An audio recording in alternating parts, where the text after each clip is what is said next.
This is AI Jim Ross, and you're about to listen to Booking the Territory, the unprofessional wrestling podcast.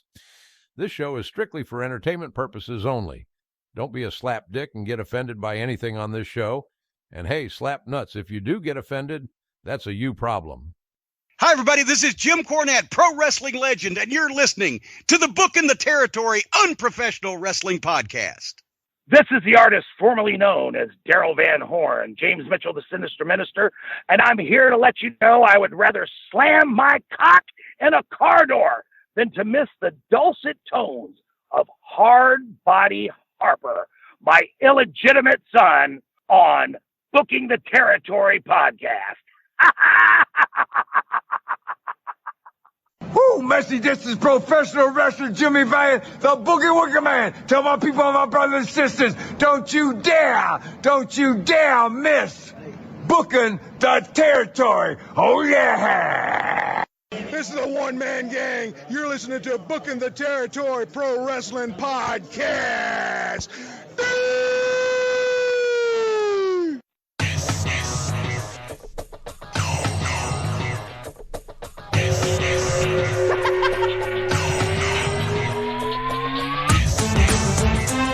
Welcome back, everyone, to this week's episode of Booking the Territory, the unprofessional wrestling podcast, where tonight we are covering WCW Saturday Night on TBS from January the 16th, 1993.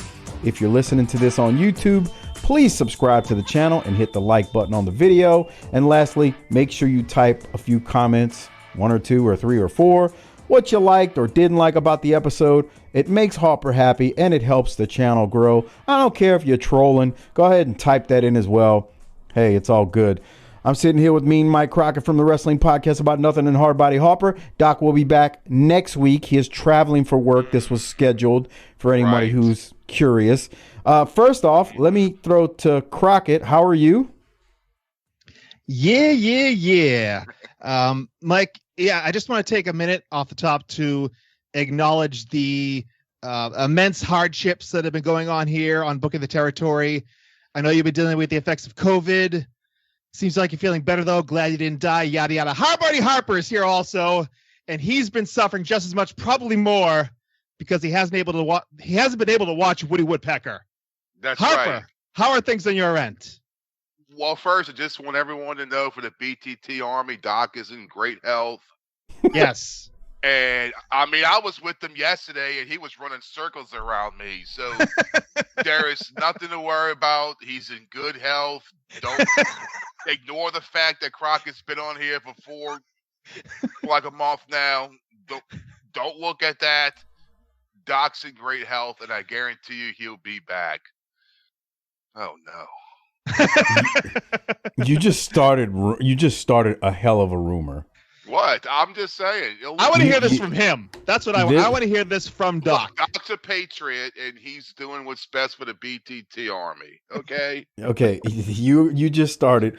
You don't realize the rumors that, man, I've heard some wild rumors about this show over the years. The last time Doc was gone, the rumors were flying around. Me and Doc had a falling out. I fired him. And I'm thinking to myself, if y'all really knew what this man was going through and why Crockett was here, you wouldn't say that. But there were wild rumors. And when you say things like you just said, trust me, people are dumb. They are going to think you mean something by that. That's all I'm saying. That's all I'm saying. He's in perfect health. Look. Yes, they had a neurologist pay him a visit, but that doesn't mean he's okay. Okay. All right. I was just gonna say I want to earn the respect of the BTT Army, and we're gonna win. That's right. So, also, Crockett, yes. The question was raised several weeks back about, and we brought this up on the Patron show for the Clash that aired last week. tinyurl.com/Patreon BTT Clash 22. We covered it. They want to know why you don't have a show on the BTT feed. So we told the patrons last week, why don't you tell the regular listeners why there's no show on the BTT feed? Because you were offered a show several years ago. Right, yeah, and now you got me on here every week, so I can't do anything else. But the offer is still there when you're not on here every week. You know that, right? Yeah. I think you first offered it in, what was it, 2020 or 2019 even? Jesus Christ. Yeah. It's been a while. Yeah. Pre-COVID. Oh, yeah. Yeah. Yeah. Was it right before? Did y'all shut down the WPAN from being a weekly thing right before COVID? Yeah, it's in February of 2020. Yeah. Yeah, it was like right before. Yeah.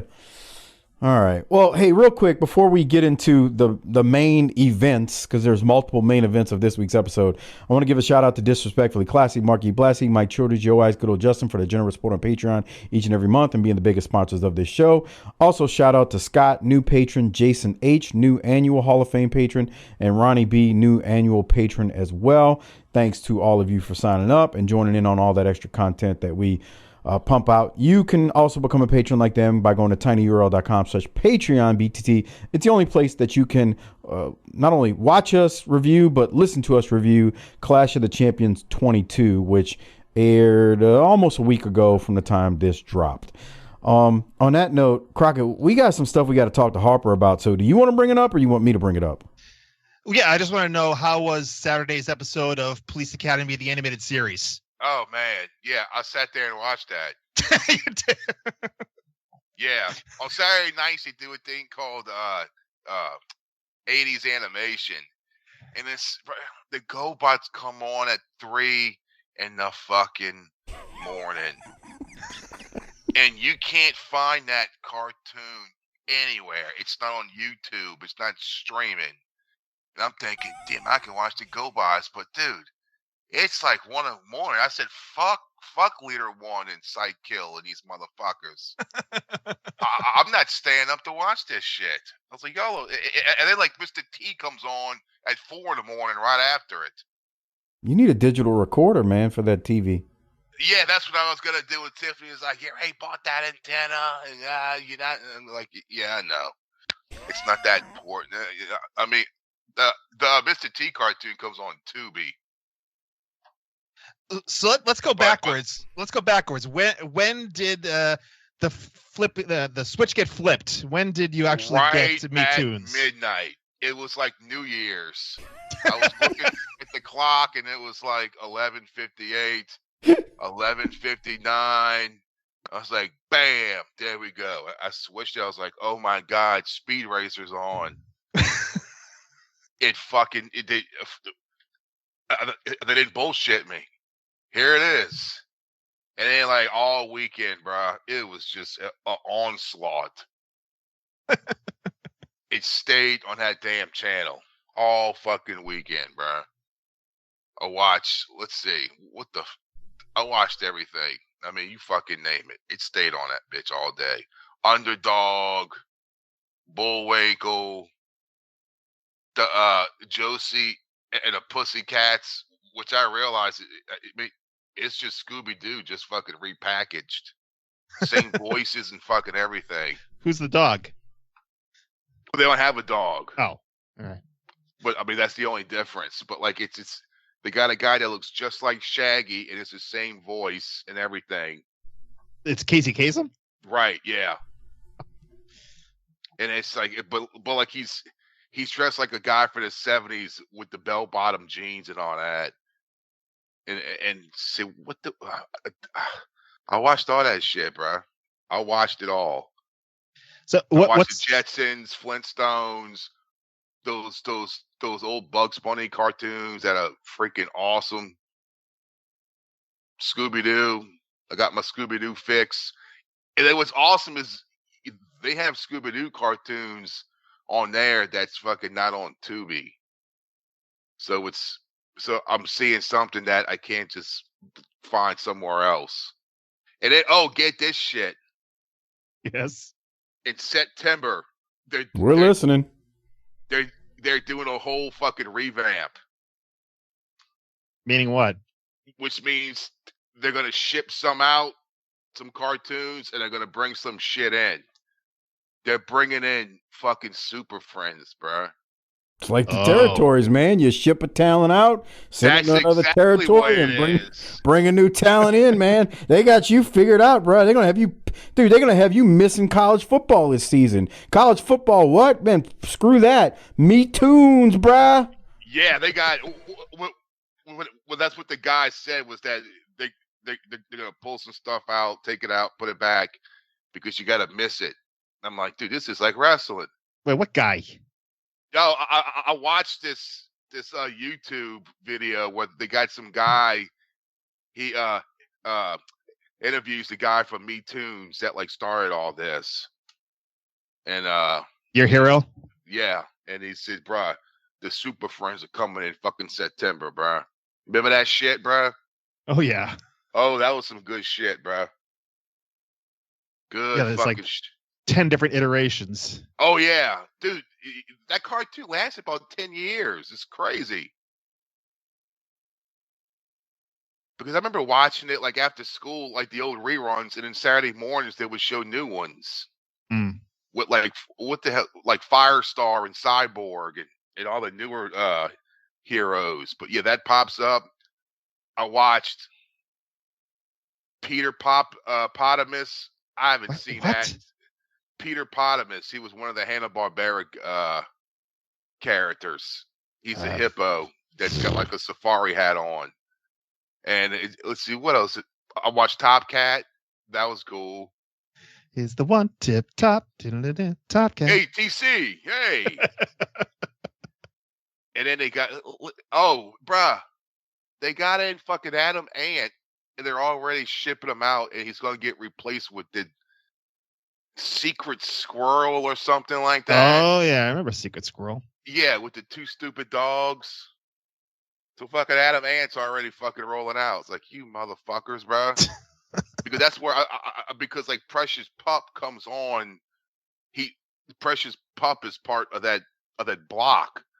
And I love Precious Pup, and now it's gonna be fucking gone for the goddamn Secret Squirrel.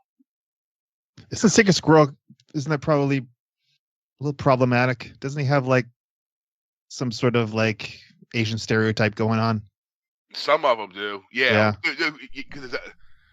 Because people kept asking, what about the old Dick Tracy cartoon? They're like, yeah, we can't do that because there's every negative stereotype of a villain.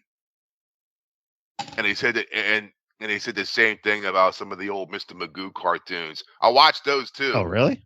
Oh yeah, dude, that's just like low key funny, bro. Mr. Magoo. Oh yeah, I used to watch that every day. Yeah, dude. You know, so I messaged Harper because we got it before he did, and I did catch an episode of Popeye and Pals, and before the episode plays, they show basically a disclaimer, and it's like, this is presented in its original form and context. There were stereotypes, used back then that are going to be offensive to some viewers. They were wrong then. They're wrong now, but they basically still show it to you in its format that it was presented back then. So I had mentioned at the Harper in this episode, dude, Popeye and Bluto are basically like assaulting olive oil. I mean, it's pretty blatant, like the way they're treating this woman. And I'm laughing because we watched that stuff back then and just watched it and didn't think anything of it. But when you watch it with 2024 eyes, you do see why they put that disclaimer about that. So anyway, I'm shocked that they just wouldn't roll out the Dick Tracy one and say the same thing. I mean, because for the Dick Tracy one, it's got to be like there's an Asian, a black guy, a Latino. Like, it's got to be bad. Okay. Yeah, I mean, look, I'm not saying it's not. I'm just shocked they just wouldn't roll it out and put a disclaimer up before they. See, they did the same thing for the Pepe Le Pew. Remember the little pervert skunk? Pepe Le Pew, not Le Pew. Yeah, whatever. Jesus. Yeah, they got the same thing for him. Yeah, because he's a little touchy feely. Yeah. He's grabbing ass, dude. Right. And watching these Bugs Bunny ones, it's like, bro, half of these episodes, he's a cross dresser. You ever notice that?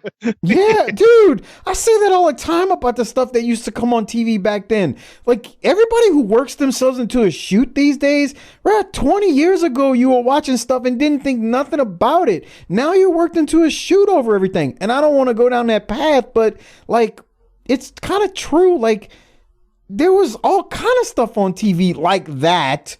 But yes, it's funny, Harper, because you're watching it with 2024 eyes, and because you're like now hypersensitive to those things, you like automatically realize right away. You're like, wait, what the shit? Oh yeah, bro. Like that, dude. It's like me and Tiffany watched that movie, The Birdcage, not too long ago, and that came out, fucking might as well say 30 years ago. I'm thinking, Something like that. Huh? Yeah, I was like, they wouldn't do this now. No, they wouldn't. On that movie with Patrick Swayze and Wesley Snipes, the cross dressers. Oh yeah, Tu Wong Fu, that one. Yeah, dude, that's hilarious too. But you wouldn't have that out now either. Bro, I contend that they would have trouble making The Sopranos now. Oh yeah. Yeah. Like for everybody who loves The Sopranos on both sides of the aisle, I'm not trying to go political here. You see? But I'm just saying, for everybody who loves The Sopranos, there are a lot, they would not make that now. I firmly believe they would not make that show now. And I think The Sopranos was great. It's hilarious. It's crazy. I mean, we've already talked about that, Harper. The show is just timeless to me. Yeah. Mm-hmm.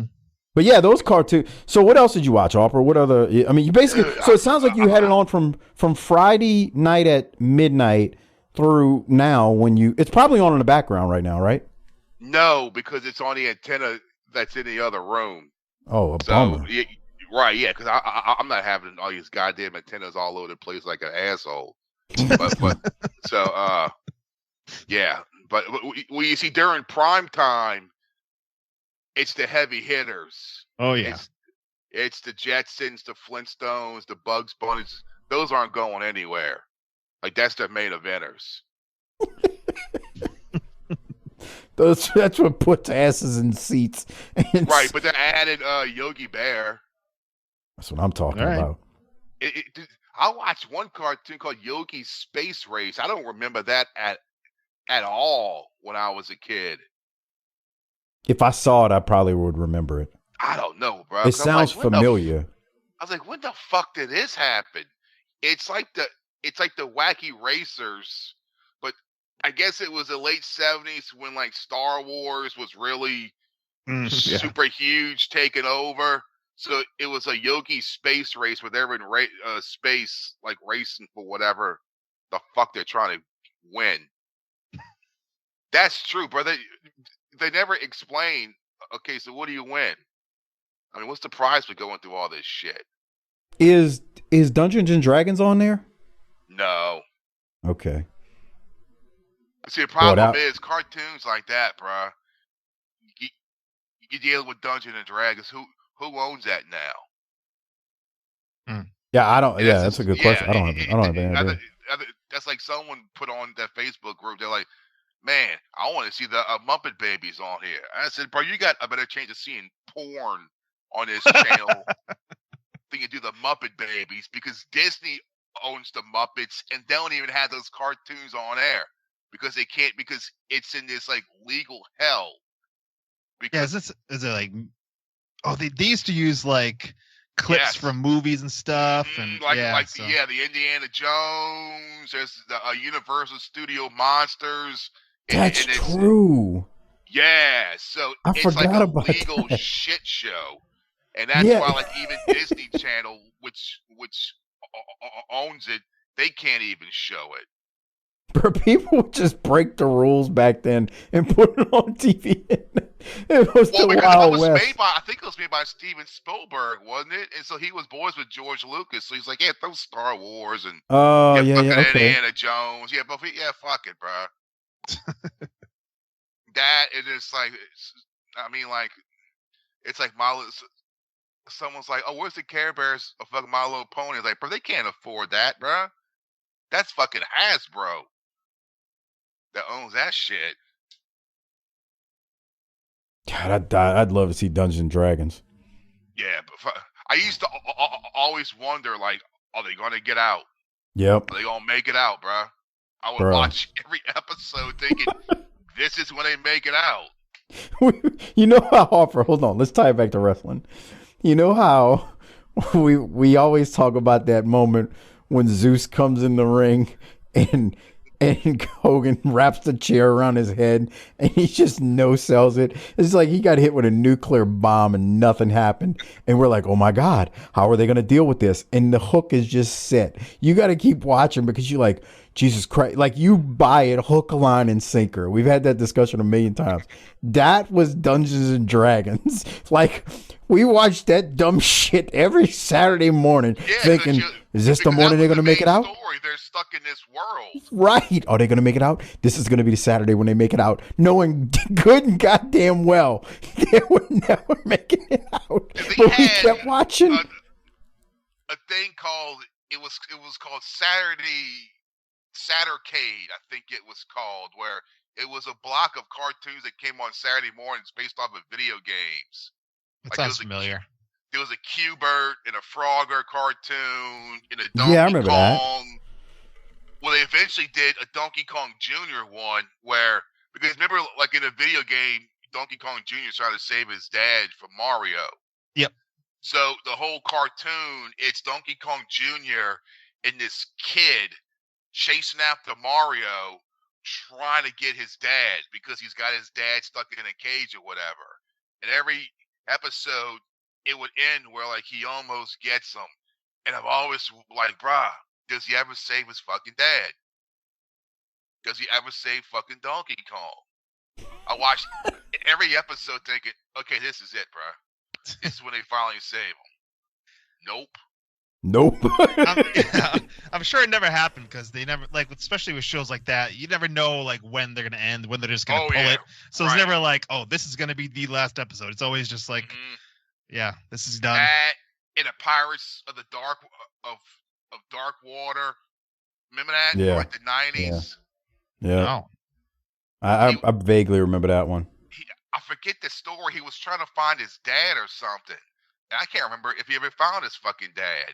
Well, I was about to ask you, did Dungeons and Dragons ever get out? Because I don't remember them. That's what I'm saying. Fuck, they're probably still there. They know probably. Oh, man. Now, okay. Harper, what does Tiffany do while you're sitting there in your underwear watching it all weekend? She's sitting there watching. She'll kind of look up at it, and she'll like go on TikTok. Oh, look at this! Look at this video. Oh, look at this. Oh yeah, bro. But I fucking wake up and go right in there and just, and like, here we go. I don't think we said this. I don't think we said this at the beginning of the show.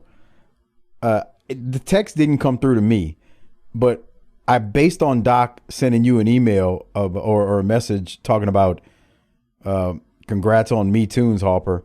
You texted him and I at like 12:01 a.m. That's when morning. It popped on. So what did the text say? The Eagle has effing landed? The Eagle has fucking landed, motherfucker. I got Speed Racer. Oh, bro, they got Johnny Quest on there. How badass Johnny Quest was. Yeah. Yeah, that was good shit, dude. Now, is there any Grape Ape? No. Jabberjaw? If you see the only time you see them is when they have like the wacky racers or whatever. Oh yeah. When it's the whole group of them, you might see them for 10 seconds in a car or something. But they say that they got a whole library of all that shit, but they're gonna slowly push some stuff in, put some stuff out, put it back in. So it's all sitting there. That like wacky racer shows, like that was like the original like Avengers Endgame where you get all the fucking superheroes together. Yeah. The Scooby Doobies and the Yogi Racers and what was the fucking Rotten, the Dirty Rottens or whatever. It was all the bad guys. Snidely, Whiplash. And all that. Dude. Yeah. I used to watch that on Saturday mornings. Now you can watch it every day. Yeah. Well, that's our Me Toons update for the week. Harper's going to keep us posted when new characters come into the territory. We'll leave it at that for this week. They got Casper. I saw that. Yeah. Yeah. I saw I Casper. want to see Richie Rich, bro. Dude, that and that Heathcliff cartoon. Heathcliff and Marmaduke. Oh, that shit, dude. That was the hour. Heathcliff and Marmaduke. But Heathcliff, no one should terrorize the neighborhood. Jesus Christ. Remember that shit? Yeah. Yes. Playing tricks on everyone. Burr. And then I had to go. The second part of the half hour was the other cats. It was like Riff Raff and this and a whole little group of them, and they lived in a junkyard. Yeah. And fucking Riff Raff had that fucking cat girlfriend, but she was hot, bro. I'll knock that shit out, bro. Oh Jesus, Bro, fucking look her up, dude. Tell me she ain't fine. She wore the fucking leg warmers like the Hooters girls. Oh my God. Bruh, all day. Okay. Oh yeah, I'm taking a look now. Yeah, all right. See?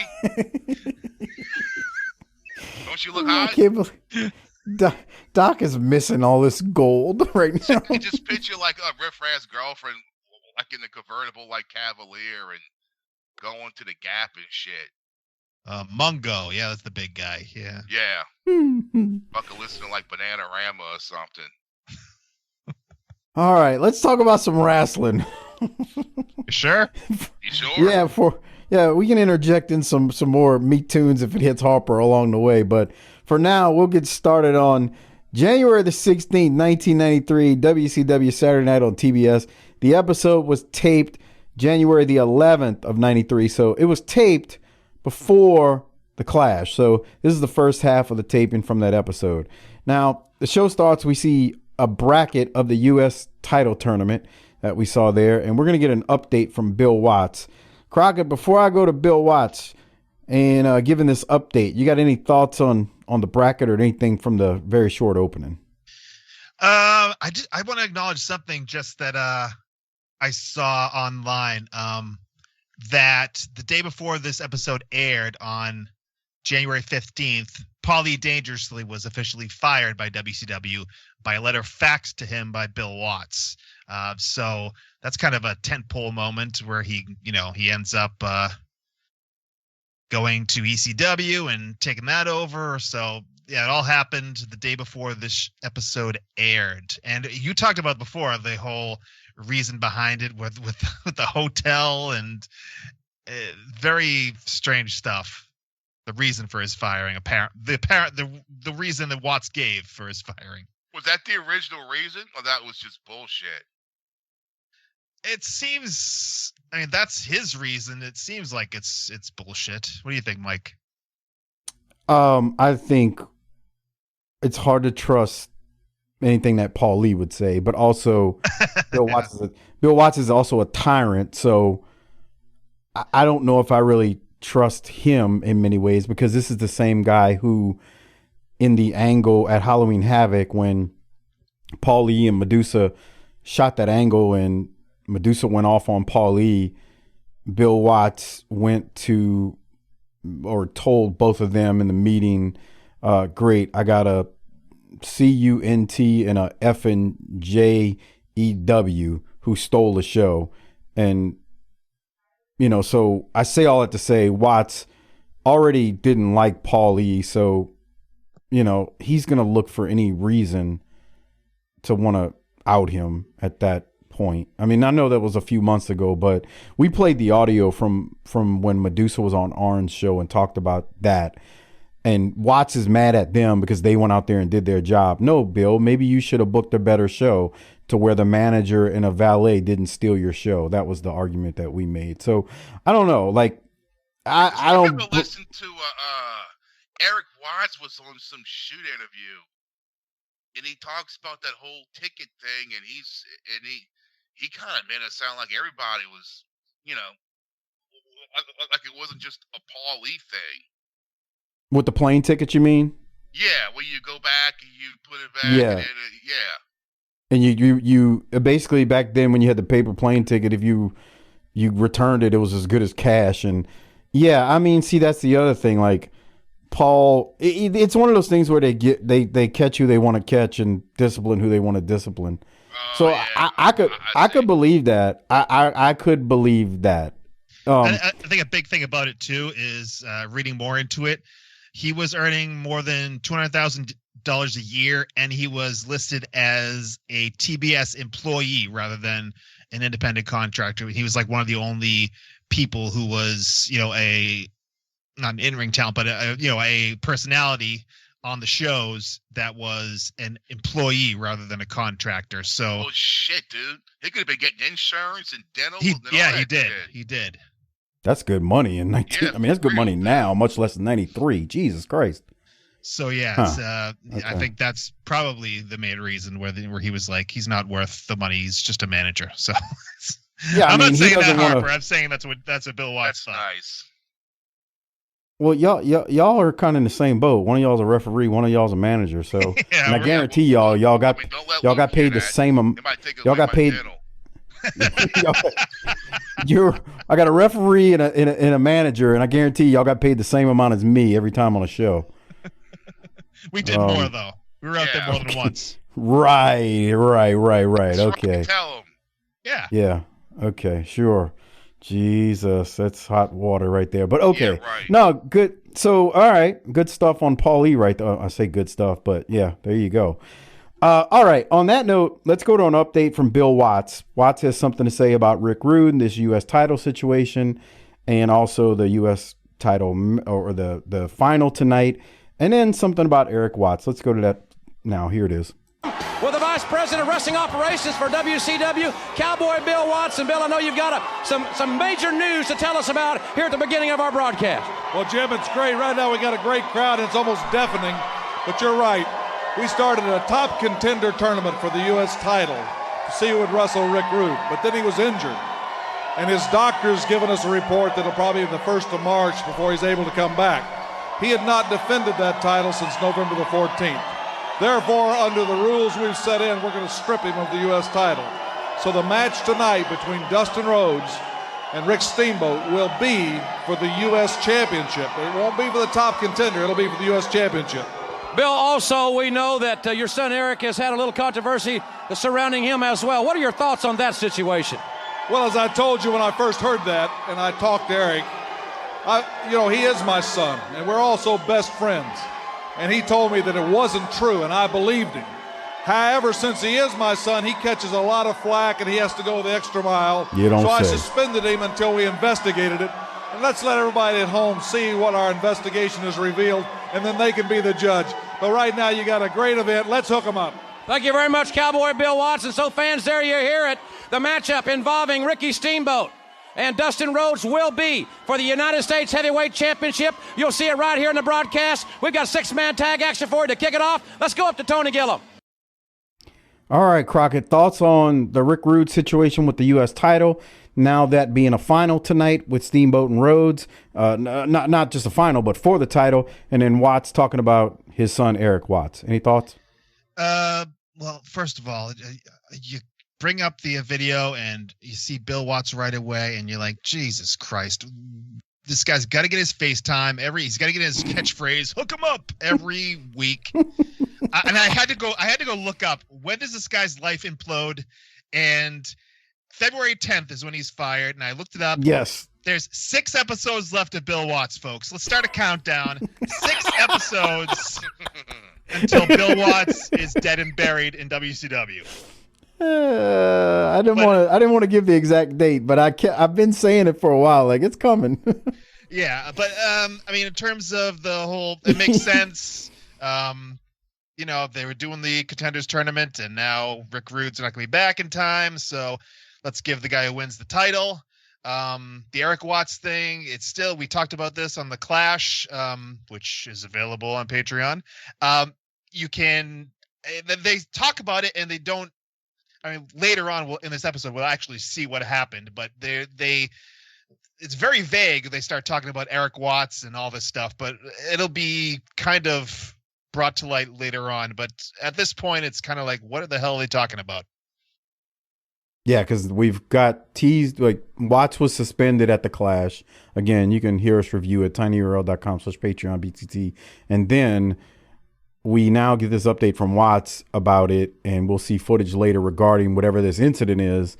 So, I mean, look, that's how you set a hook, as much as I didn't want to see Watts here blabbering again at the beginning. But Harper, any thoughts on that from Bill Watts? Or are you tired of him too? Well, doesn't he go to WWE for like a half an hour after this? It's not directly after this. I don't remember the time frame. Yeah, right. Yeah, it's sometime. Well, he's not non-air talent. No, he's just kind of a behind the scene, whatever. Yeah. And in his words, he realized quickly that wasn't a place for him either. Yeah. All right. Well, we'll continue. So we look forward to seeing that footage. As we move along, we go to the first match, which is a 6-man tag. Barry Windham, Brian Pillman, Steve Austin versus Brad Armstrong, Too Cold Scorpio, and Johnny B. Bad. Just to point this out, this was taped before the Clash. I mentioned that, but I wanted to mention it again. And JR talks about Pillman and Austin busting Douglas open at the Clash. So I'm based on that. They did the post-production of the audio and play-by-play and whatnot after, obviously. So anyway, let me go to you, Crockett. Any thoughts on? I got some notes, but let me go to you first before I talk about anything with this match. Yeah, I don't have a ton on this. It was just like a super fun match, and the crowd was like super into it. And it kind of, this is how you start a show: 6-man tag with, a very competitive match. I mean, Too Cold Scorpio is kind of leading the pack here in the on the babyface side. They came up to his music. We talked about the music video on the Clash review. Man. Let's just say we believe it's like the greatest piece of tape we've ever seen. I probably Too Cold Scorpio. Yeah. My voice is like better the this week. Castle of Fear video. I guess that'll probably be one up on the Scorpio video, but that was something else. They showed that in full in the Clash. That's worth the price of admission for Patreon. tinyurl.com/Patreon BTT. You can see Too Cold Scorpio's music video. It's something to watch for sure. But I agree with you. I thought this was a good opener. Babyfaces, they get their stuff in early. The crowd is really loud. The heels eventually turn things around as they should. I didn't write the timestamp down. I wish I did, but Scorpio hits a couple of leapfrogs when Barry is hitting the ropes, and Barry Windham is a big bastard, and Scorpio was floating in the air as he leapfrogs Barry. And I don't have the timestamp. I wish I'd have wrote it down. It was pretty damn amazing. Did you catch that? That might have been it right there. So why just like look how big Barry is. I mean, you can see how tall he is. I know Scorpio is not a tall man, but just like it's just effortless. Damn. Like when he hits these leapfrog, it's like he's got a spring in his ass, man. Especially that second one. If you watch that second one, because the first one's hard to tell, but the second one, that was effortless. Floating. Yeah, completely just like. He just floats. We talked about it to the Clash. This dude is incredible. So mobile and just so athletic. It's amazing. So anyway, he's on a trampoline. And he's not. That's the thing. It's like he floats and he's not even trying. It is the most amazing thing to me about it. But Crockett, I don't think you had any more timestamps, so I'm going to go to the finish. But it was good. This was a good match. Brad goes for a backslide on Barry Windham, and Steve Austin breaks the pin up. And then all six men end up brawling. We get a cheap shot by Pillman on Armstrong, and Windham DDTs Armstrong, which means Windham, Pillman, and Austin end up getting the win. Like you said, there's the cheap shot right there, elbow to the back of the head on Brad, and then Windham hits that like jumping DDT that he's doing now. 1, 2, 3, Brad gets pinned by Barry, and the heels win. I thought it was a good match, good opener, and I agree with you, Crockett. That's how you start the show. Yeah, small thing, too, with the referee. I'm always going to bring up the referee stuff. Small thing, too, where Pillman takes the cheap shot at the exact moment that the referee turns to look what's going on the floor. So the referee does not see the cheap shot, and Armstrong takes the DDT, and that's it. So it was perfectly done. I agree. Let's go now to Barry Windham. He's going to cut a promo talking about the U.S. title match later, and he's going to be watching it closely. Here that is.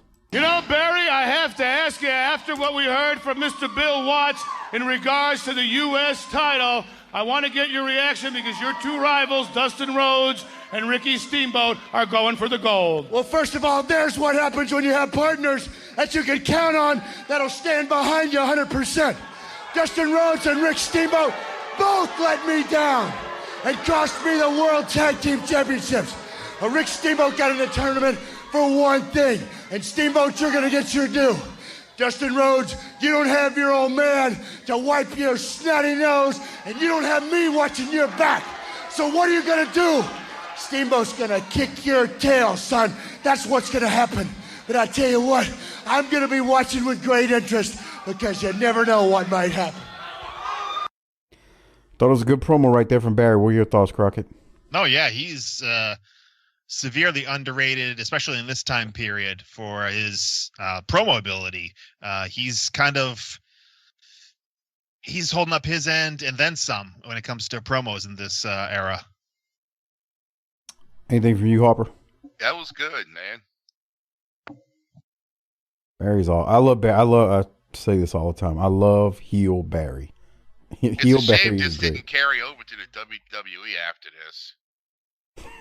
Yeah, were you on Crockett when we were talking about the Stalker? Was this after the Widowmaker or before the Widowmaker? Oh no, this is the Stalker is about a year or two away, I think. Okay, Yeah. so he's already been back from being the Widowmaker in WWE? Oh yeah. Okay. So then the Stalker is, the Stalker. Stalker's like 95, 96. Harper's like, I'm sitting there watching WWF. I can't do it, Harper. Tell Crockett what you said when you're watching it, because I don't think like Crockett was on the show. Because remember they used to do like the vignettes. Yeah. Back in the day.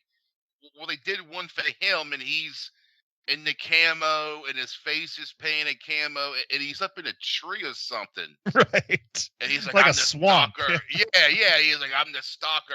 I'm like, that's Barry Windham. That's fucking Barry Windham. Why is his face painted, and why is he up in the fucking tree? It's like, what the fuck's going on here? It's Barry Windham. Yeah. Former WWF Tag Team Champion. Yeah. Right. And he's up in a tree with his face painted. And I'm like, what the fuck, bro? Yeah, what was he supposed to be? He's supposed to be like Like a hunter? something like that. Like stalking like he's a animals. stalker. Right. I laugh every time Harper tells that story. He's in a tree. He paints his face green because you could tell in the beginning he would kind of, if I remember right, he would do like the pattern, right? The camo pattern. And then at the end, he was like, fuck it. He just painted himself green. Like, Well, there's like a famous like meme when it was like super fuck it, where he was just he had the blonde hair, like a blonde mustache, and a WWF T-shirt on. That's it. That was like the very end where he's like, fuck it. Yeah. Like, yeah. And I think he became the part of the new Blackjacks and just dyed that mustache black. Yeah.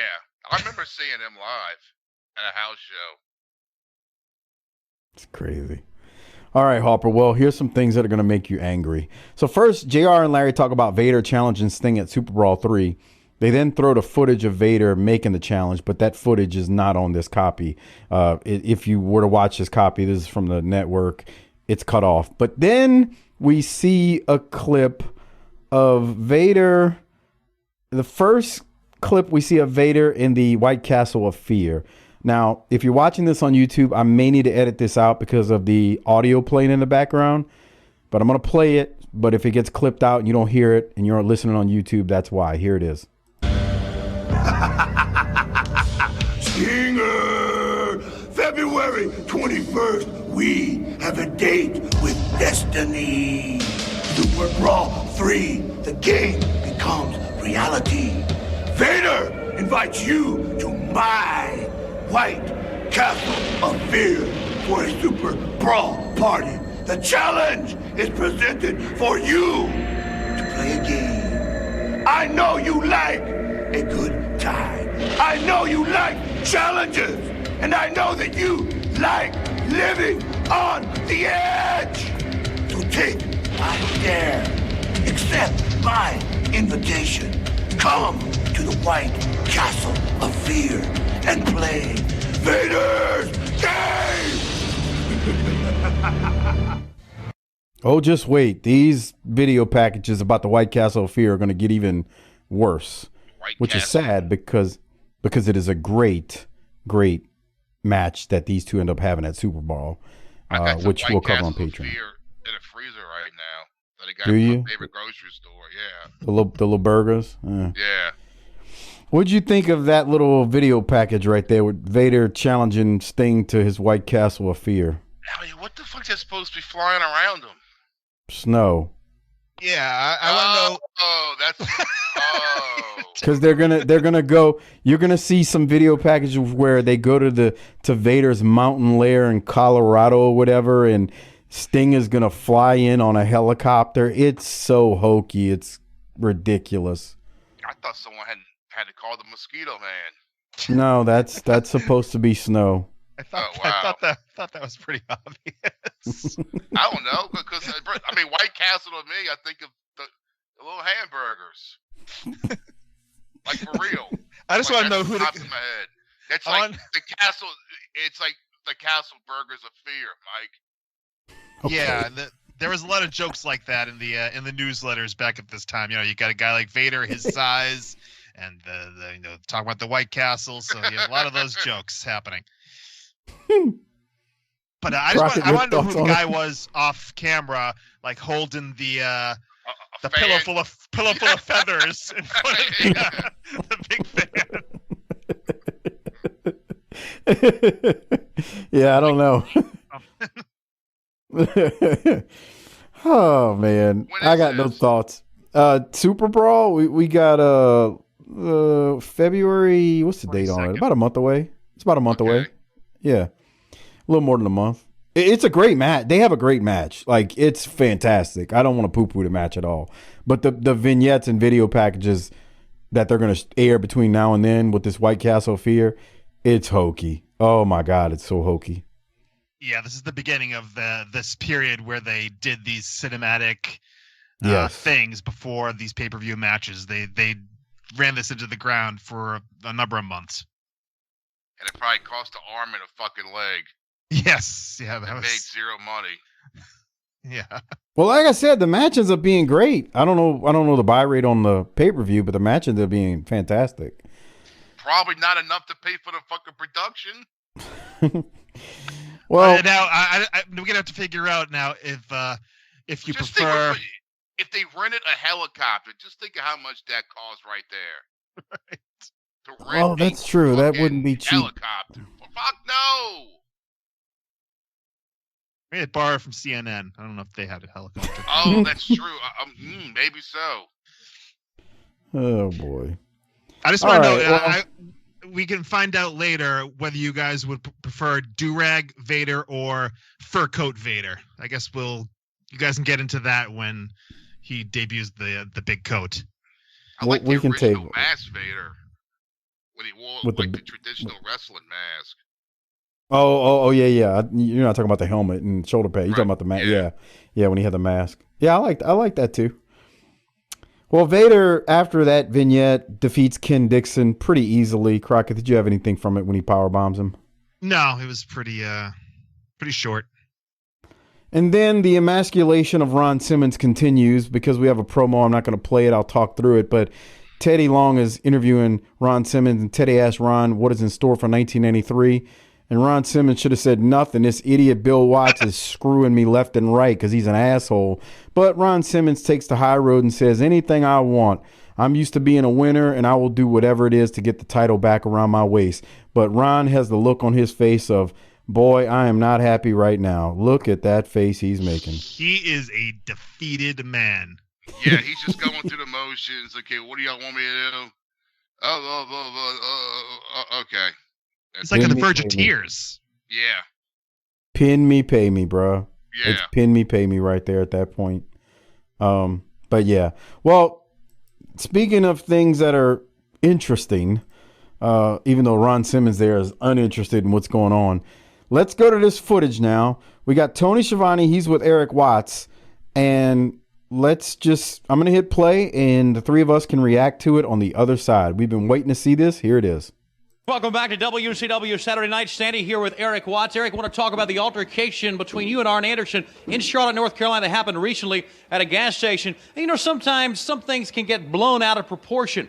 And after the statements made just last Sunday here on TBS in the main event and the actions, of course, at Clash of the Champions that suspended you from action that night, we had to call the offices of World Championship Wrestling from some fans who were there and had it on home videotape exactly what happened. I want to get your comments on what happened after we take a look at the videotape, okay? Well, let's take a look. Okay, let's take a look at that videotape. Who's that, Dad?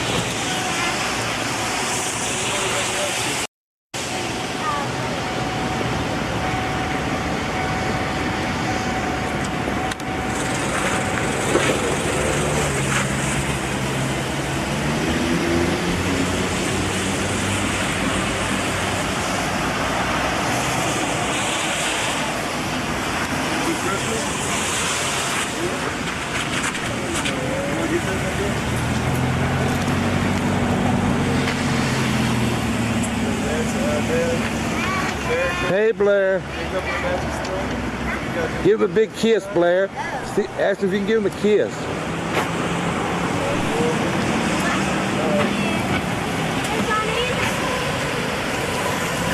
Hey, I told you I'd catch your ass out here somewhere, didn't I? What's your problem? Didn't I tell you? Didn't I tell you I'd catch you? Didn't I tell you? Somebody call the police. Somebody call the police.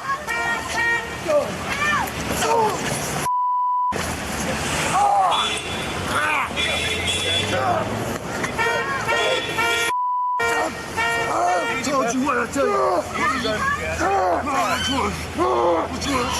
I told you not to smoke on my leg.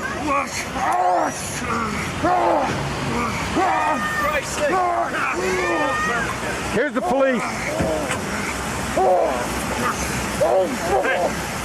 You breaking my leg. What's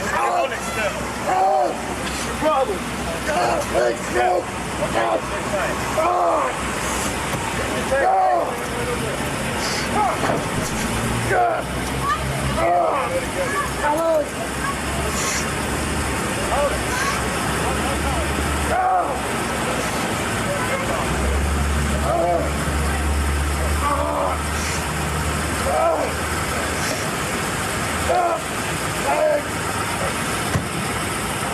So now, Erik, as you look at that videotape, what was going through your mind at the time? Well, first of all, thank goodness for videotape so the truth can be seen.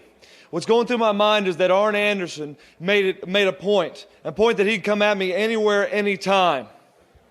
He wanted to jump on, but sometimes, as you can see here, when you jump on top of someone, you can't always get off. Tony, I don't get paid to fight in the streets. I get paid to fight in the ring. But Arn wanted it a different way. I'm a wrestler and have been a wrestler all my life. Now it's a profession of mine. And let me tell you what, in any street fight or fight in the match, I'm going to get you on the mat. And once I get you on the mat, I'm going to put the STF on. And once I put the STF on, only the ref can pull me off. And in this instance, there was no referees. The only thing that kept him from saving his leg, if it's saved, is the police. Let me tell you what, Arn Anderson, anyone else that wants me, I'm an easy man to find. You can come get me. That from Erik Watts as we go back to the ring. All right, I got some facts on this situation, but first, before I present that, Crockett, let me hear your thoughts on this video. First of all, what the fuck was he writing that it took him like a minute and a half to scribble his autograph on a sheet of paper for this little girl? It was like forever, like E-R. Sound it out. I know it took him forever to write this autograph. That was a rib from Arn, as Arn was taking forever to show up, I guess. I don't know. Blair gave him a big kiss, so that was nice. And Blair is very well versed in WCW talent because she goes, "Hey, it's Arn Anderson," before he walks, before he runs up. Oh yeah, she's a fan. Well, it turns out she's a tape trader. She knows her stuff. Yeah. The worst part about this entire thing was the fact that Arn Anderson had to be face down on the gas-soaked cement to take this. Yeah, bro, the dirty-ass concrete. Yeah, just like trying to gas all over it. But, I mean, the police were there in record time, my God. But beyond that, it was a little hokey. So stupid to put on a submission hold outside of a wrestling ring like that. It just looks absolutely ridiculous. But yeah. So what happens here is Arn is trying to slam Erik's arm into the Oldsmobile Delta car. 88. Baby blue. Whose car that is? Yeah, I don't know. Oh man! Well, it wasn't Tony Schiavone's with all the kid he's got. Schiavone was driving a minivan by then, probably. Oh yeah. So yeah, Arn was trying to slam Erik's hand or arm in the car door, but Erik kicked the door and hit Arn's knee. So Arn went down, and then he slapped on the STF, and then there's some guy with white gloves looking to do something about it, but really does nothing at all. And the police come and cuff Erik and take him away. And as Arn grovels and groans in pain. Before I tell you what I know about this whole shindig here, what are your thoughts, Harper? I mean, poor Arn. He was in that gas station getting, 20 on pump 2 and a pack of Marlboro Lights and a 6-pack of beer and some of them fucking Rhino dick pills and he saw fucking Erik. He's like, fuck this shit. I'm going to end this right now. $20 on what does he want to fill the car twice? Yeah. Give me 20 on pump 2 and a pack of Marlboro Lights. Get some of them Rhino dick pills. The ones that has Ryu fucking Chung-Li on them. The horny goat weed? Yeah. Not that I know anything about that. Yeah, right. So like Crockett was saying, it starts with Watts signing the autograph for this young fan, and Arn attacks Erik, and Erik fights back. He injures Arn's knee. The police are quick to the scene. They pull up and arrest Erik. So I got two things. One, I don't know if I believe this. Supposedly, depending on who you believe, the cops weren't told, and this was a shoot when they showed up. I don't know if I believe that. It seems like maybe the ones who pulled up second may not have known. Okay, I could see that, but that's the story that's been told by several people familiar with this situation. Now, because the first cops just like, okay, man, get back, man. And then when the second car pulls up, they actually grab him and throw him on the hood of and arrest him and put the cuffs on him. Put him in jail. Yeah. Put him in a car. Now the story. Drive that fucking Mercedes, bro. The story, according to Arn, is this about this whole angle. Arn's pay was being cut, as we've talked about several times over the last few months. Now, Arn couldn't, I don't think he ever said how much specifically. Maybe he did, but I didn't commit that to memory. Arn says this idea to do this angle with Erik was his. Because if his knee was hurt in an angle, he could sit at home and collect essentially a free paycheck. And he felt, well, Bill, if you're going to pay me less, I'll work less. Yeah. So he basically gets out of work for a few months while his quote unquote knee heals. This is Arn's version. And although he got a pay decrease, he basically got paid to do nothing. That's what Arn said on his show when he talked about this probably over a year or two ago now. Oh, yeah. So that's the story about why this happened the way it did. And if so, Arn's playing chess and Bill Watts is playing checkers, because that's pretty damn genius to do. Oh, you want to cut my pay? I got a great idea. Why don't you let your son injure my knee? We'll do this angle. And he goes and sits at home for a couple of months, Anyway, just wanted to state that for anyone who's like, this is dumb. According to Arn, it was his idea, which I kind of think is pretty brilliant. I think it's brilliant in the fact that he's like, oh, you want to cut my pay? I'll show you. So there's that. But yeah, you're right, Crockett. Putting the STF on someone in the concrete and you're not in the ring is kind of like, what are we doing here? Yeah, that's gross too, right? And it's been raining. Right. It's wet. So it's wet and gross. He's got his zebra striped Zubas are all soaked now. And his black Reeboks. Yeah, man. Well, we'll move along. The Wrecking Crew, Rage and Fury, who made their debut at the Clash, are taking on Keith Cole and Chris Sullivan. My note, this match is not very good. The Wrecking Crew hits the Wrecking Ball finisher, and the match was longer than it needed to be. Crockett, your thoughts? Yeah, this was a clash of styles. Hairstyles, I should say. You got the Rage and Fury, you got like the Nasty Boys thing where they shave the sides, but they braid the back. And you got Keith Cole with like the most unreal bleach blonde flat top mullet you've ever seen in your life. Looks like Guile from Street Fighter. Exactly. Just wait, his brother's going to come in soon. Chris Sullivan wishes he could have any of those styles, but he's got the balding ponytail anyway. He's trying to measure up. But yeah, this match, they gave the baby faces way too much. I mean, I guess they must have given them more time than they needed, because the baby faces were like doing a lot to this brand new team who should probably be mowing these guys down pretty quick. But there was a lot to this match that really didn't need to be there. This guy's too big to be in there with them, I think. Yeah, they weren't like the same size. Yeah, you're right. Right, because he looks legit. He's got a good physique. He's about their same height. I agree, Harper. Keith Cole, his twin brother is going to come in soon. They're going to be a tag team, and they're going to have an angle against these guys, the Wrecking Crew, at some point.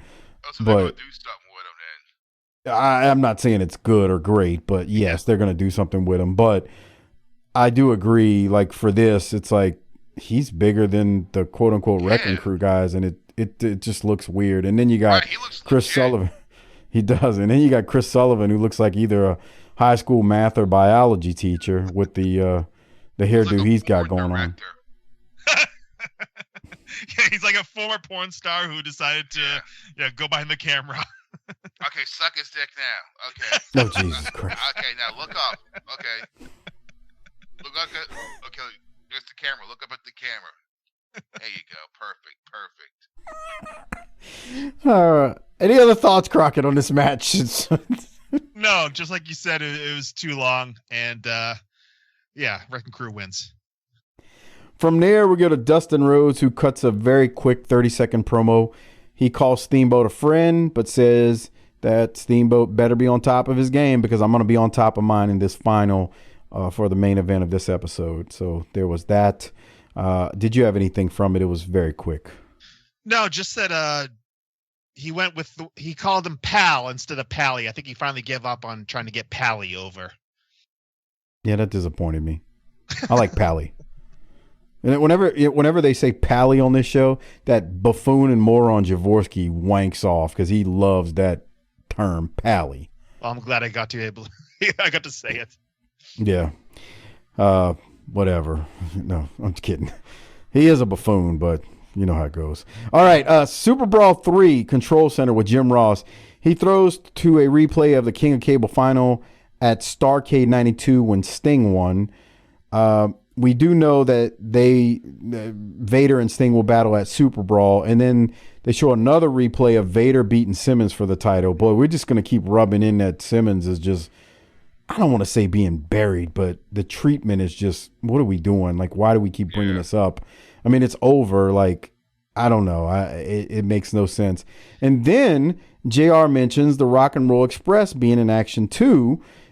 We talked about that on The Clash when we reviewed it on Patreon. And you can hear us review that at tinyurl.com/PatreonBTT, along with Super Brawl 3, which will be a month from now.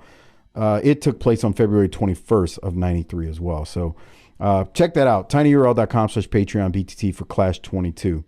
After we come out of the Super Brawl Control Center, we do go to Ricky Steamboat, and Ricky Steamboat tells Dustin, don't let up. I mean, we're friends and we can be respectful of each other, but this is for the title. So he tells Dustin to bring it. Did you have anything from it, Crockett? I hadn't planned on playing it because, once again, short, not really much happening.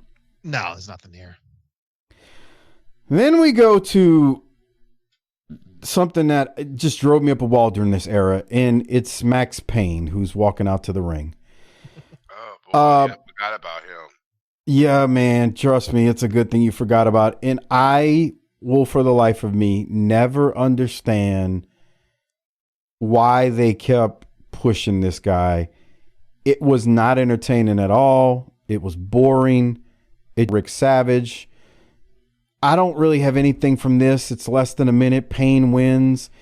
It's not good. Like, this guy bores me. Like, nothing he does is Boogie. Nothing about you says computer or technology.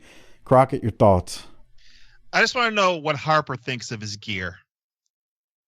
Just looks like he's trying to be some metalhead guy. Like this. Doesn't he eventually shave his head? Is that the same Max Payne? He was with DDP. No, that's Max Muscle. Oh, yeah, okay. That's Max Muscle. Max Doesn't Payne he goes end to up? WWF. Doesn't he end up tagging with Cactus? Oh yeah, I think they win the title. Yeah. Oh, spoiler alert. He kind of looks like him with the black hair. But this stuff, to me, he looks like he's a housewife getting ready to jazzercise. He's got like the cheetah stripes on the side. He looks like Gene Simmons after a fucking bender. I never got I didn't get the gimmick back then. I don't get it now. It makes no sense. It's out of time. It's out of place. Like it's gonna be like this a rock or hairband thing. Like it never made sense to me. Never made sense. I still don't get it. I can't wait for Doc to tell us what he thinks. He's gonna shit all over it too. I know that for a fact. Oh, yeah. I don't know it for a fact, but I'm pretty sure he will. I don't get it. Like there's nothing. Boogie, nothing about you says computer technology. I see no money in this crap.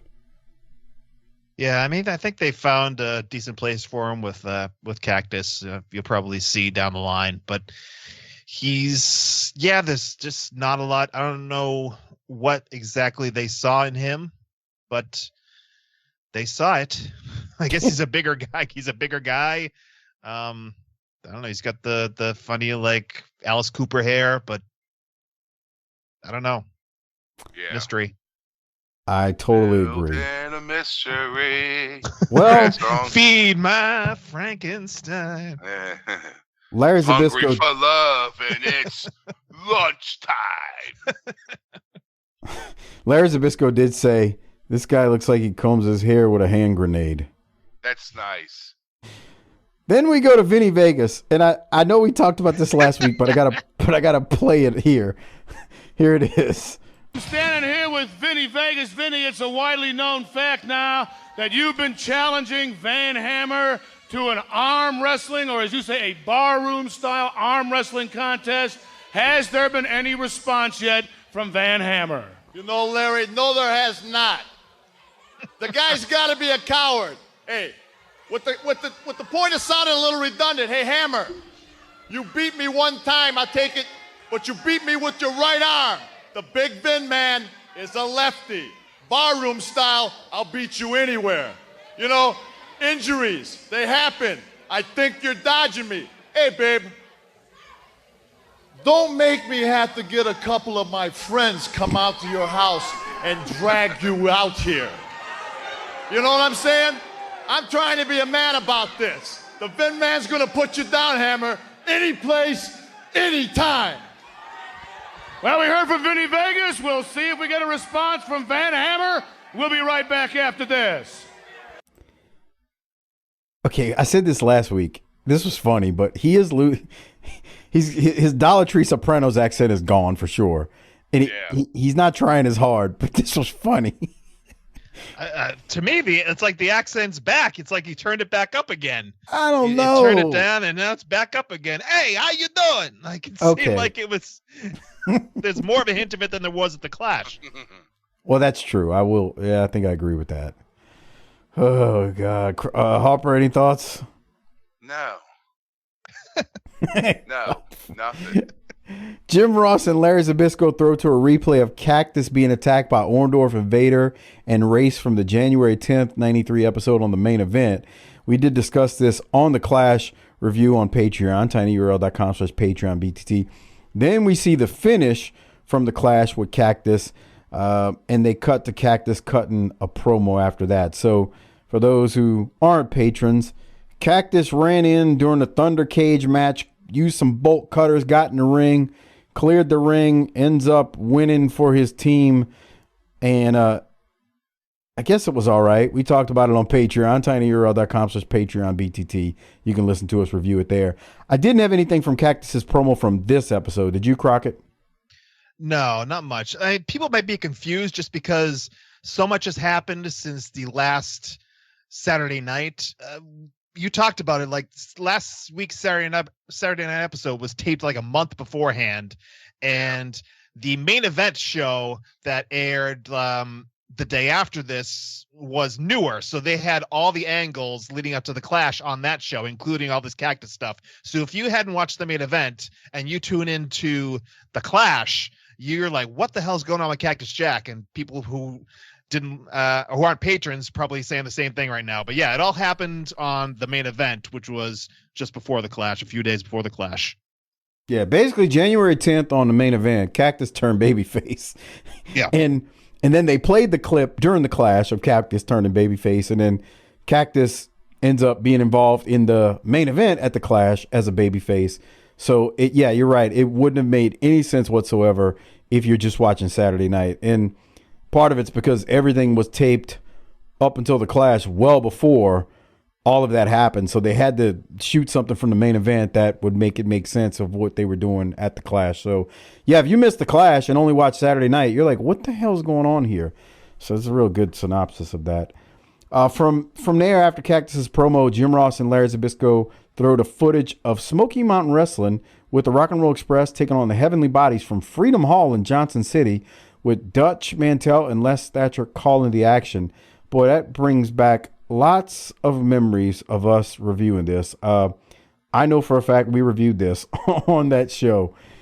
Harper said it last week, and on the Clash, boy, he misses reviewing that. Any other thoughts, Harper? Man, this is good stuff. It's sad that that's, you know, all good I got a bone to pick because we'll pick away. Not with you. Crockett and Malonis on the Wrestling Podcast About Nothing many years ago probably picked one of the worst episodes of Smoky Mountain Wrestling to review, and they shit all over it watching this one episode. Now, in fairness, the episode, Cornette had like 5 promos on yes, the show. He did. So it was like, dude, it was like Bill Watts times 10. Yeah, this one put himself all over the show. This one episode that they reviewed, Cornette did have like 16 promos. Now, what I don't remember is if there were a couple of local promos on that episode. I can't remember that much. Maybe there were, but I do remember Malonis getting pissed off at Cornette in that episode because there were so many Cornette promos. But y'all did shit all over Smoky Mountain Wrestling. It was not called for. I'm just saying. Yeah, come on, man. Grow up. It was just one episode. You're right. It was just one. I had people messaging me on tweeting me on Twitter at the time, the Facebook page, all kind of stuff. They're like, man, that's your boys, man. If that was your boys, they wouldn't shit all over Smoky Mountain Wrestling. I'm like, dude, that's not my promotion. What are you talking about? Like, yeah, but you should tell them something about that. I'm not telling them nothing. That was their opinion on one episode of Smoky Mountain. What do you want me to say? Like, hey, fuck them. Fuck them, Mike. They have a different opinion than you, so you can't talk to them anymore. Over wrestling. Right. Over Smoky Mountain. It was one episode. I mean, in fairness, I have obliterated Brian Malonis when it comes to podcasting stuff, because when we did the North-South war, the uncivil war between Northern Wrestling and Southern Wrestling, I killed him. I mean, it's plain as day. That episode's on YouTube, right, Crockett? Yes, it is. And yeah, that's debatable. Highly debatable. I don't know about that. There's nothing to be debated. I destroyed him on that. All right, let's continue. Well, we go to Chris Benoit versus Buff Bagwell, and my notes, they went at it. They went back and forth. They were laying it in, and for two smaller guys, they were throwing haymakers, and it was pretty fast-paced. You know, we're going to have to talk about Benoit because he's in this promotion now, but your thoughts, Crockett? Yeah, at least the piece of shit wet his hair this time, which is good because at the Clash, I was like looking at his wispy hair, and it was fucking enraging. So at least he knew to wet his hair. But yeah, it was a match, and they did stuff, and he's still a piece of shit. Agreed. Bagwell hits a crossbody. Benoit kicked out. Benoit catches Bagwell in that full Nelson into a German suplex that he used at the Clash as well when we reviewed that match. And Benoit wins his WCW Saturday Night on TBS debut match. Now, something I found interesting. I have the original tape copy of this, like that was taped on a VCR. Yeah. Benoit cuts a promo after this match. WWE cut it out. So really? Yeah. What's the promo? It's bad. Basically, Probably. wait, say that again, Harper. It's bad. No, all he says is his goal is to beat all the competition that's here. It's like pretty short. It's nothing really long or anything, and he just says he's gonna, basically his goal is to be champion. It wasn't anything terrible at all, but they clipped it out. So, do what you will with that information. Crockett, anything from Tony Schiavone up close and personal with Brian Pillman and Steve Austin, who challenged the tag champs to a 2 out of 3 falls match? No, actually, Austin spoke this time, and it still kind of sounds like he's trying to convince himself that this is a good idea. But other than that, it was, like you say, pretty much meat and potatoes. I never thought about it until we started talking about last week, because it was last Saturday night where he really didn't talk. And we know the history that Austin wasn't happy at first with being in his tag team. But now when you watch these promos, it makes you wonder if he's just kind of like, he's just trying in his mind to get warmed up to the idea of tagging with Pillman, because he was, as we talked about, was supposed to be going for the U.S. title, and now he's in his tag team. And it makes me wonder if that's why Pillman is doing the majority of the talking in these like first, several promos that they, cut as a team. I don't know. It's something that I'm curious. I know Austin's talked about this time, but he's never said, I had the boo-boo face and I didn't feel like talking because of, I didn't want to be in this team. He just said that he didn't want to be in a team, but it does make you wonder. Yeah, he does seem a little bit like he's starting to warm up to the idea by this point, it seems like. But Sir Schiavone's really shoving it in his face here, talking about how he was a former, the longest reigning TV champion and all this other stuff. And why is he going into this tag team now? And he's trying to make sense of it himself in this promo.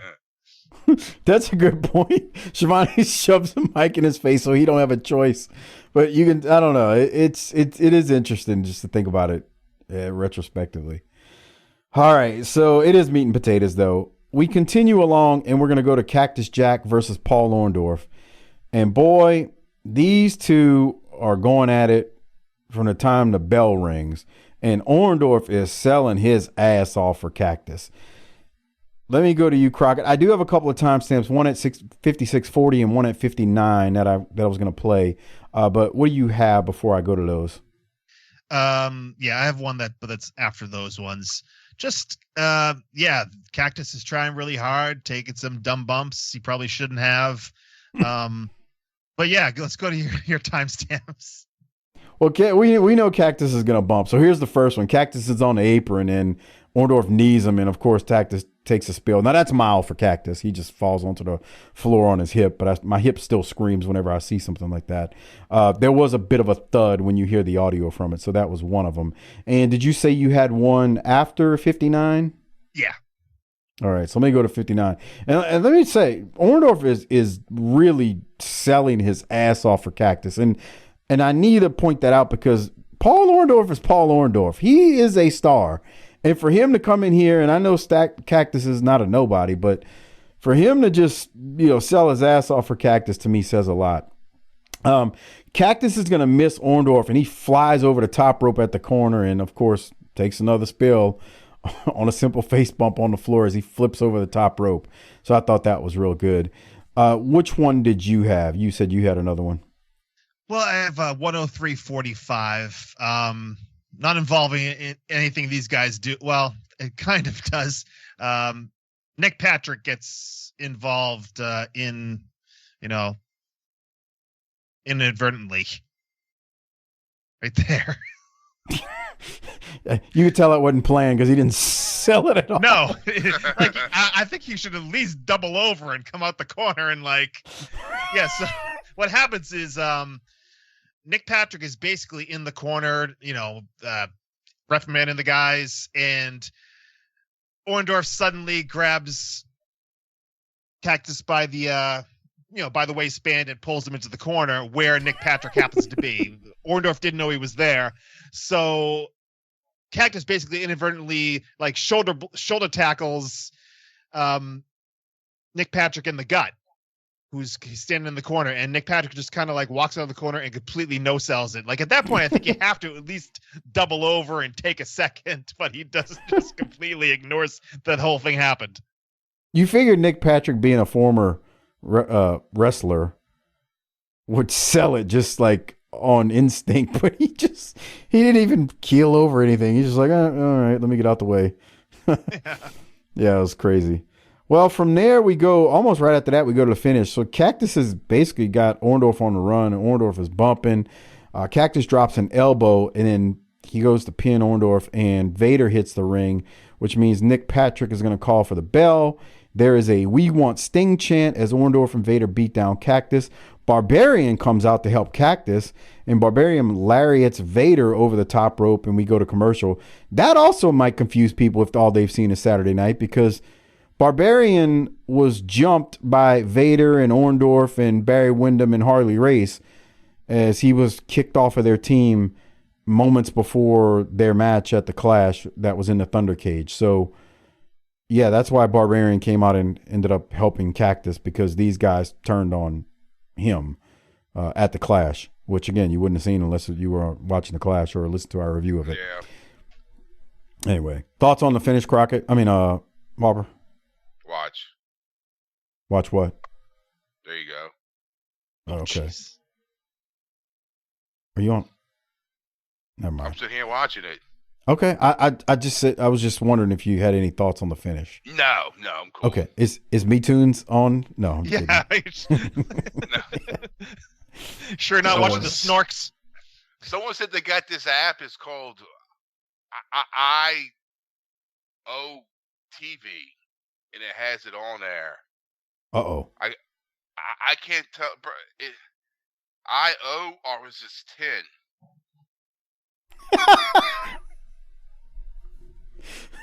I don't know. So can you not find the app? It's on the Roku. I don't know. I kind of fucked with it. Okay. I'm back. And Me Toons is supposed to be on air? Yeah.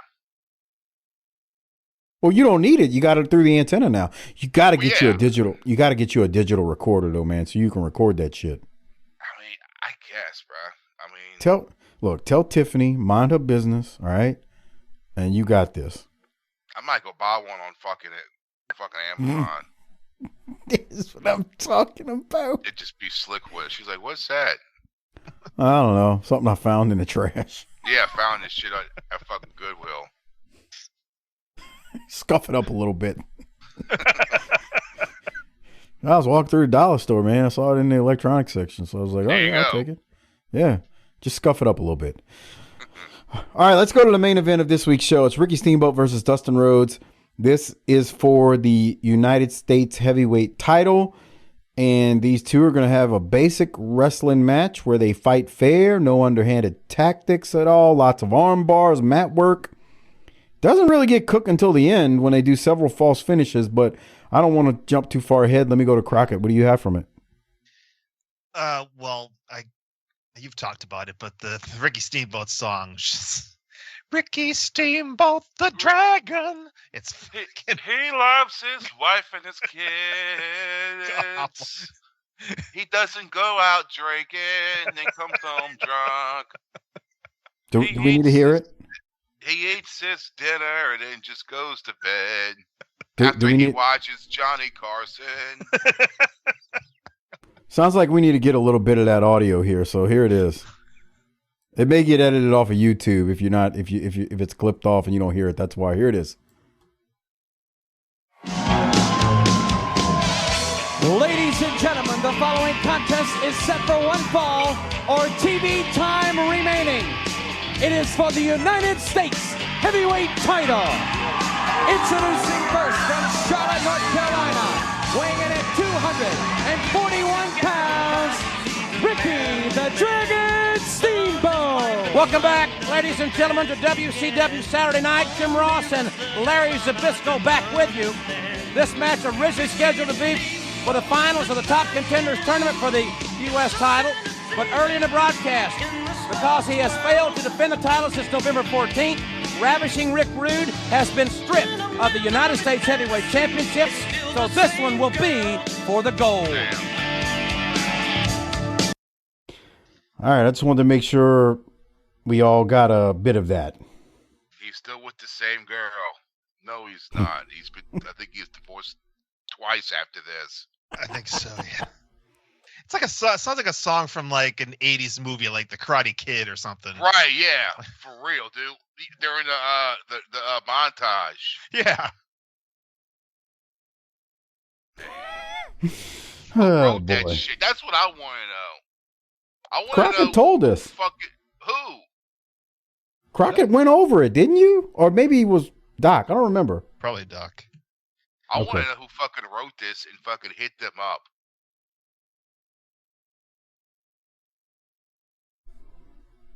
Okay. I thought he was gonna keep going. That's why I let it go. No, all right. man, bro. You could probably have him on the show. No, thank you. I'm good. Crockett, thoughts on this match?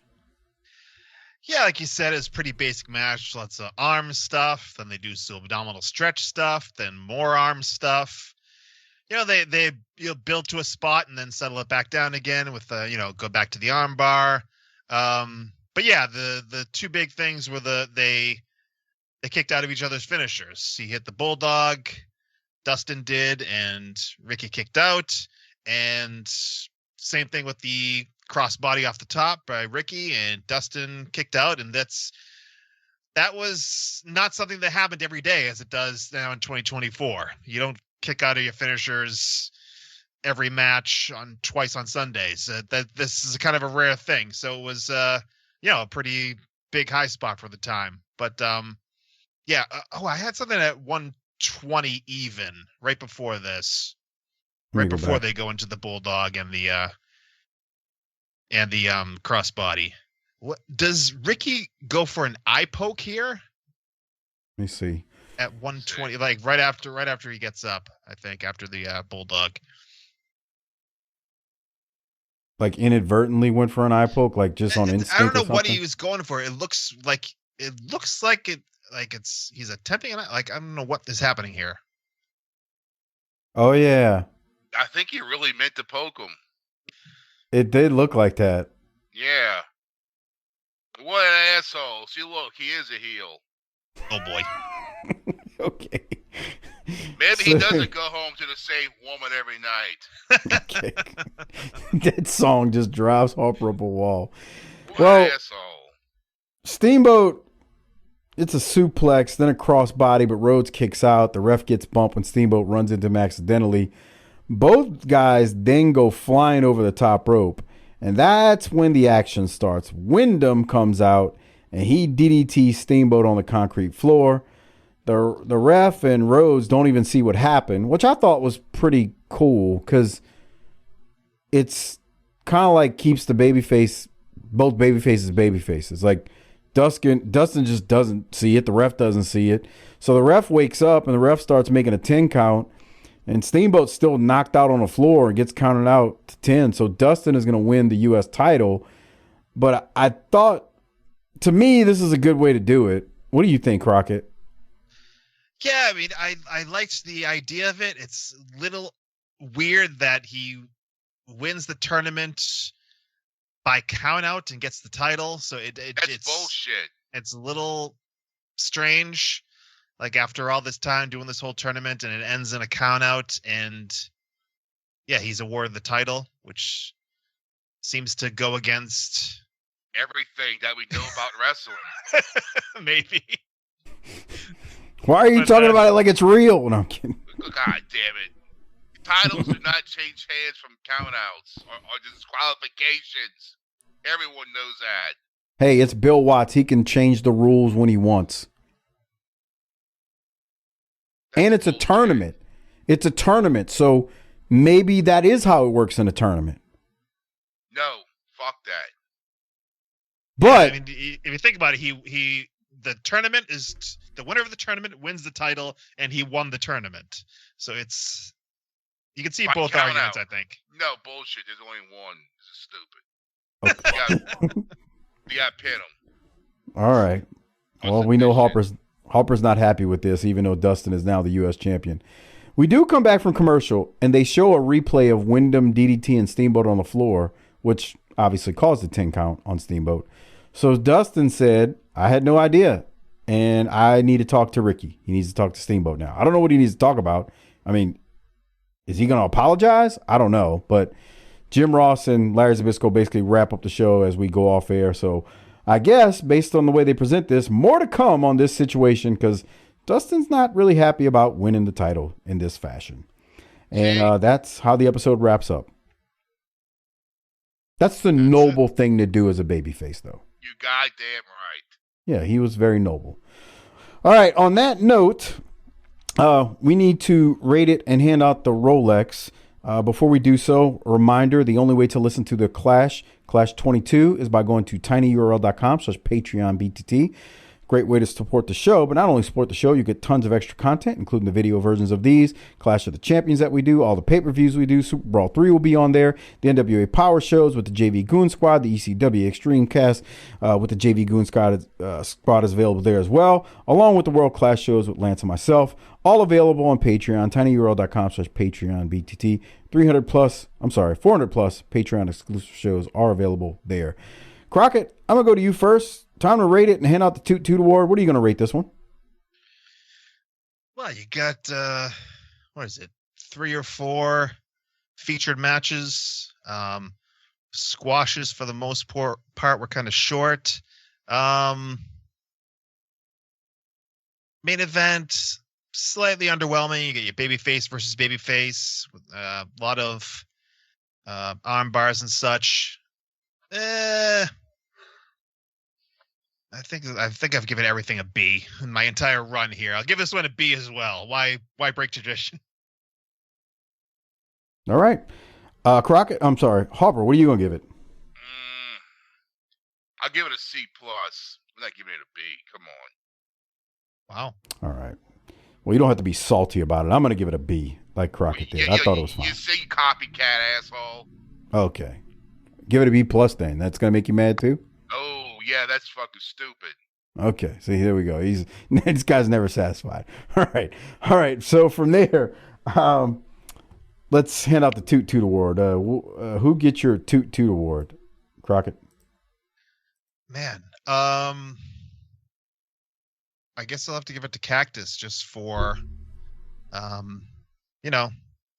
slowly taking years off of his life with all these awful bumps.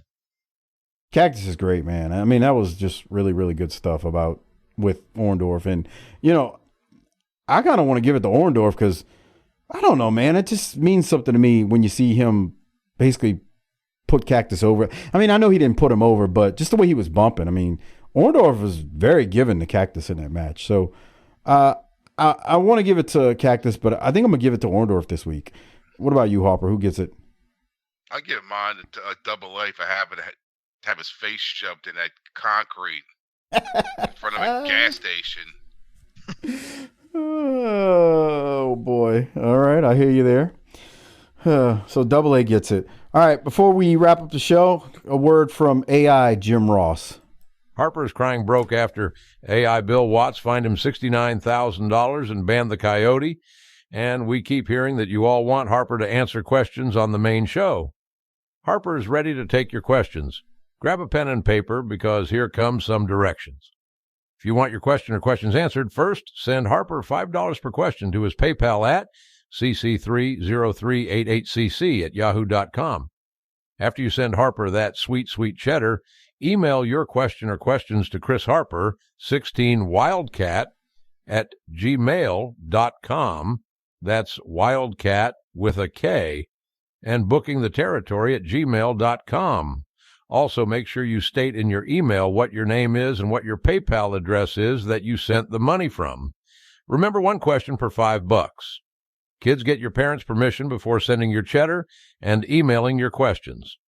Lastly, if you missed the PayPal or email addresses, check the show notes and description for the details. All right, Harper, any questions lately or no? Coming into you? No. All right. Did you get that video? Did you get that video done for gentleman Chris Zanto? What video? Okay, I texted you about this. Somebody sent you $20. You didn't know who did it. We figured out who it was. The man turned 50 and he was looking for a video shout out. That's where that $20 came from. That was in your PayPal. Oh, wow. A million years ago? Yeah, like the first week I was here. That's back in the olden days. Bro, you didn't send me that.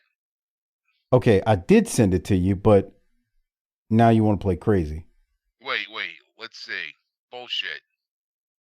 Fucking lie, bro. You it's like you're like fucking AJ Soprano. Just make up shit. I sent it to you. I literally sent you a message. I said, here's a screenshot. This is the person who sent you the money for the video. Or we figured out who it was, and you never responded. See? Anyway, Chris, it's been a while. I mean, it's been a while. All right, well, send it to me again. What do I need to send to you? You want me to send you the screenshot again? Yeah. Jesus Christ, man. Real Ghostbusters was on, Mike. He couldn't pull himself Yeah, away. come on. Bro, you fucking lying, bro. Lying ass. Oh, God. Now I gotta find this thing. Yeah. See, yeah. You know why? Because it doesn't exist, Michael. All right, let's resend this to him since he claims I never sent it to him. We're gonna do this on air right now. Yeah, do it right now. See, Chris, this is what I'm dealing with. I just sent it to you.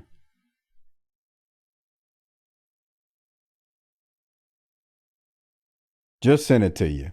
There's a screenshot. Not hearing notification. Yeah. Well, that's his problem, not mine. Mike, why are you lying?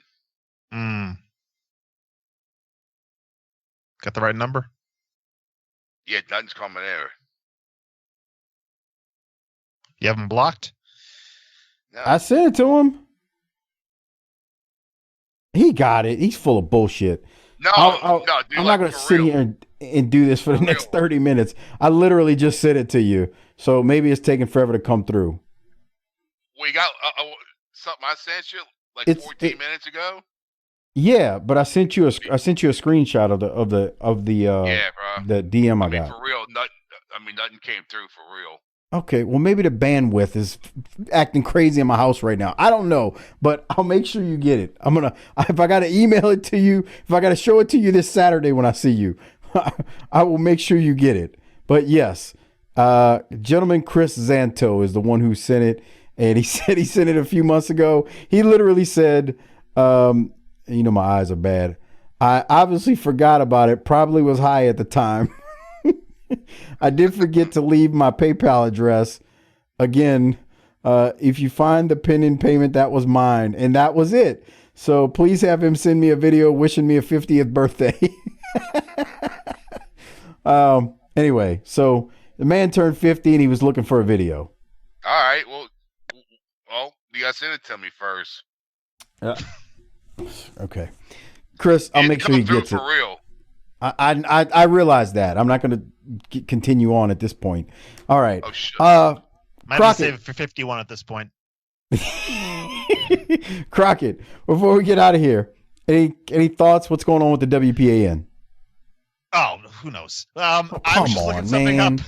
I saw the guy behind the Slam Jams album, Jimmy Papa, who was the guy behind Bad Street USA and that Michael Hayes album Off the Streets.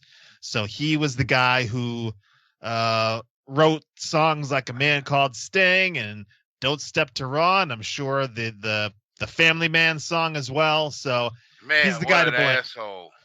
And I found on YouTube as well, there's a 2-hour video of them in the studio recording the Slam Jam album. If you really want to hate life through that torture, yeah. If Me Toons goes down, Harper, you got something to do with your time. Yeah.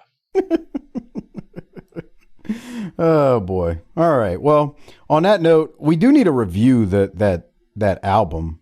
I think at some point you were talking about. Review it. Yeah, Crockett wanted me, you, and Doc to review it. Actually, sit there and listen to it. Yeah, that's what he said. Critique. All right, I can tell you right now, it's shit. Look it, bitch. I guess we don't need you there. I can only imagine Harper. It's like this is stupid. This is bullshit. It would be like, what were you doing that to that day? There was something we were watching and it was making you ridiculously angry. I can't even remember what it was. And we were talking about it on the show and boy, you were getting hung up in anger. All right. So no updates on the WPAN. No, nothing yet. I think next up for me is the review of Blackjack Brawl from Herb Abrams' UWF. Yeah, we've been promising that for a few months. I finally got it watched. I'm just waiting on Crockett to get it watched, and we're going to review that on Patreon. The UWF Blackjack Brawl, 3 hours of my life that I'll never get back. And it actually took me longer than 3 hours to watch because, of course, I got to take notes. And it just got to the point where I was like, my brain was just dying by the end of it. It was a shoot 3 hours? Well, okay, so it was a television episode, so there's plenty of commercials. So I think if you take all the commercials out, you probably get down to probably about 2.5. Damn, bro. Once you remove the commercials, but the commercials are on the copy we have because we have basically a VHS copy of it, VHS copy. So that was the one good thing about that was just being able to go past the commercials. The problem is it's 2.5 hours, and we'll talk about it when we review it, but there's plenty of like just super short matches and nothing makes sense.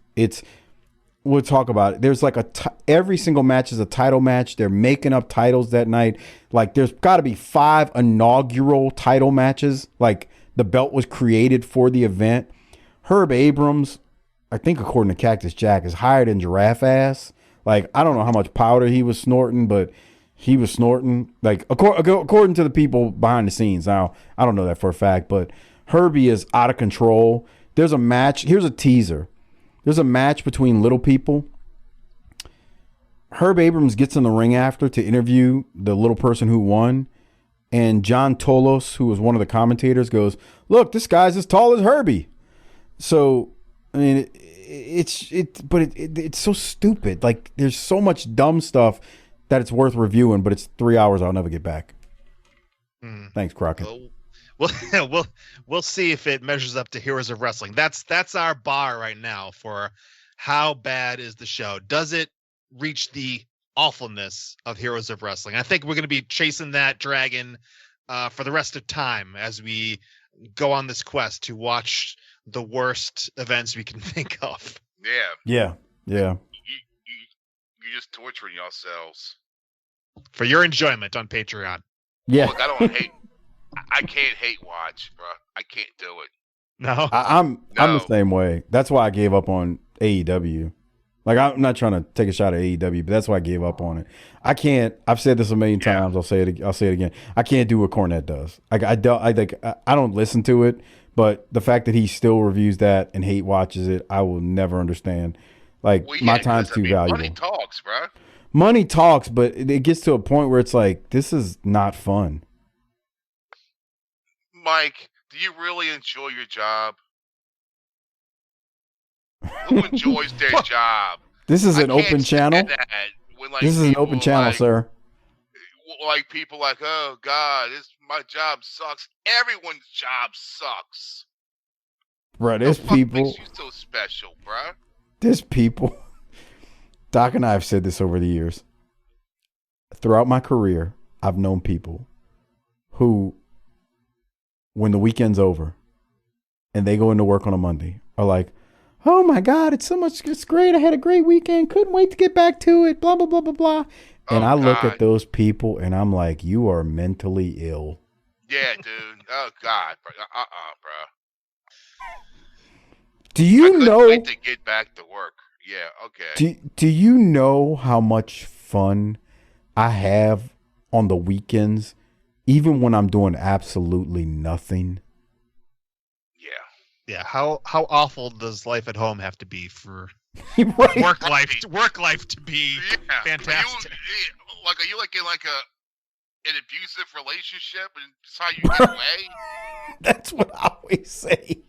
I know one time there was a certain former coworker who, was off during the week of Christmas, had like 10 days off, right? And the coworker comes back and is like, oh, it was nice to be off and get refreshed, but I couldn't wait to get back to it. And I'm thinking to myself, if you've tricked yourself into believing this is your purpose in life, you need to see a shrink fast. Yeah. We're all a family here, Mike. We're all a family. I love that fucking term. No, we're not. Because, bitch, you're not at my fucking brother's house on Thanksgiving, motherfucker. I didn't see you there. So, fucking, we ain't family. I can't stand that shit. We're a team. We're a team. We're not that either. I didn't agree to play on this fucking team. I came here to work, get my shit in, and fucking and call it a fucking day, bro. Take a dump at the Walmart restroom and go home. That's right. Oh, man. All right. Well, on that note, we ain't got nothing else. I think we've tapped out tonight. Harper, hit the tagline. Let's roll. Book it, biatch. Congratulations on making it to the end of this week's show. Don't forget to send your comments about what the guys discussed tonight to Luke Hawks on Facebook and on Twitter or X or whatever the piss they call it now. The rumor is Luke likes answering BTT fan mail. Also, do the guys a solid by liking the show's Facebook, Twitter, and Instagram pages. And don't forget to like and retweet or repost the show on all social media platforms. Lastly, become a BTT patron member where you get tons of extra shows. You can join at tinyurl.com/BTT Patreon. Until next week, so long, everybody.